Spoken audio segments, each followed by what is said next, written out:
Bismillahirrahmanirrahim. Assalamu alaikum. I hope all of you are fine. I am your teacher Amna Amat and I welcome to all of you in my class. My dear students, आज हम एक new chapter start करने जा रहे हैं that is about human respiratory and circulatory system. आज हम इसका होल इंट्रोडक्शन करेंगे कि इस चैप्टर में हम क्या क्या सीखने वाले हैं। First is trace the path of air in and out of the body and how the oxygen it contains is used during the process of respiration. Next is describe the role and functions of major organs in the human respiratory system including trachea, lungs and alveoli.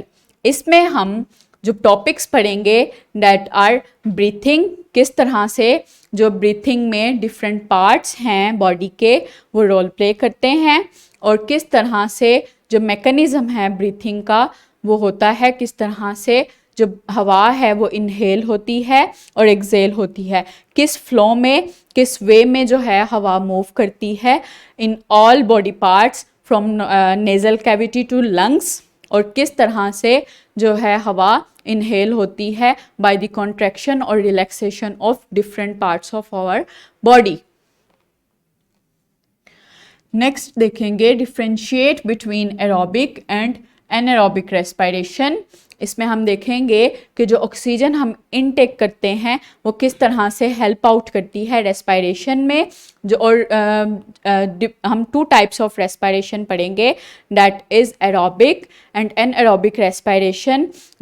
It's mean कि जो aerobic respiration है वो oxygen की मौजूदगी में होती है, जो ऑक्सीजन हम इनटेक करते हैं, और जब बॉडी में ऑक्सीजन नहीं होती या इनसफिशिएंट होती है तो हमें एनर्जी की ज़रूरत होती है और उस वक्त जो रेस्पिरेशन होती है दैट इज़ एनारोबिक रेस्पिरेशन। ये हम इस लेक्चर में पढ़ेंगे।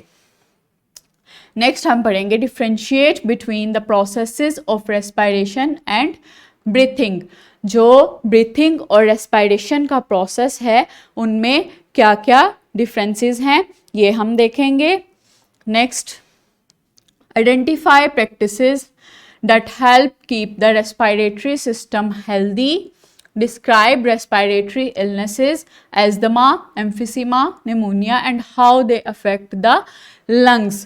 Next हम देखेंगे कि किस तरह से जो different illnesses हैं like asthma, pneumonia and emphysema वो किस तरह से हमारे lungs पे affect करती हैं, उनके causes क्या क्या हैं, उनके जो सिम्टम्स हैं वो क्या क्या शो होते हैं और वो उनके प्रिवेंटिव मेजर्स क्या हैं, हम इन जो इलनेसेस हैं उनसे कैसे बचाव कर सकते हैं।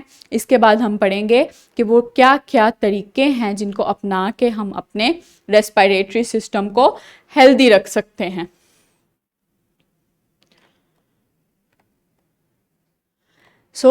नेक्स्ट हम पढ़ेंगे Sketch and label the human circulatory system. Describe the structure and functions of the human heart.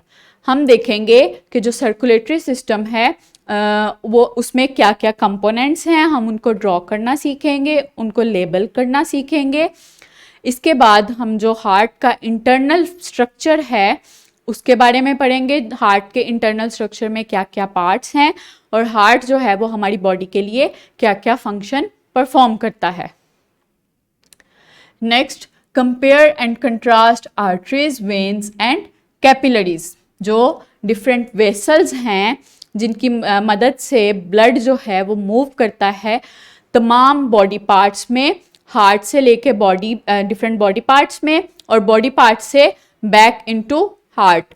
ये वो वेसल्स कौन कौन सी हैं, आर्टरीज, वेन्स और कैपिलरीज, उनके हम स्ट्रक्चर देखेंगे और उनके फंक्शंस देखेंगे। Next, explain that living organisms have a complex transport system for transfer of various solids, liquids and gases across the body. Explain how blood circulates in the human body through a network of vessels, arteries, veins and capillaries and transport gases, nutrients, waste and heat. Next हम देखेंगे कि किस तरह से जो blood है वो body में सर्कुलेट होता है और जो डिफरेंट गैसेस हैं, न्यूट्रिएंट्स और इसके अलावा जो वेस्ट मटेरियल है वो किस तरह से एक्सचेंज होता है through out body with circulation of blood. Next, hypothesize how exercises of varying intensity from rest to high intensity interval training would impact their pulse rate. Test their hypothesis, calculate their pulse rate and record their finding. Next हम देखेंगे कि जो heart है वो किन किन stages से गुजर के बीट करता है, कितनी दफ़ा बीट करता है विद इन अ मिनट, और उसकी बीटिंग का जो रेट है, हार्ट रेट है, वो रेस्ट की हालत में क्या होता है, और आफ्टर डूइंग सम एक्टिविटी, सम फिज़िकल एक्टिविटी, उसका रेट कितना इंक्रीज़ होता है और इनमें क्या क्या डिफरेंस है. Next, describe the composition of blood and functions of red blood cells, white blood cells, platelets and plasma. Next हम देखेंगे कि जो हार्ट में डिफरेंट कंपोनेंट्स हैं वो किस तरह से मिलकर ब्लड में डिफरेंट कंपोनेंट्स हैं वो किस तरह से मिलकर ब्लड बनाते हैं, और जो ये पार्ट्स हैं डिफरेंट ब्लड के वो क्या क्या फंक्शंस परफॉर्म करते हैं बॉडी के लिए. So I hope you enjoyed the whole introduction of chapter. Stay tuned for next lecture. Thank you so much. Allah Hafiz.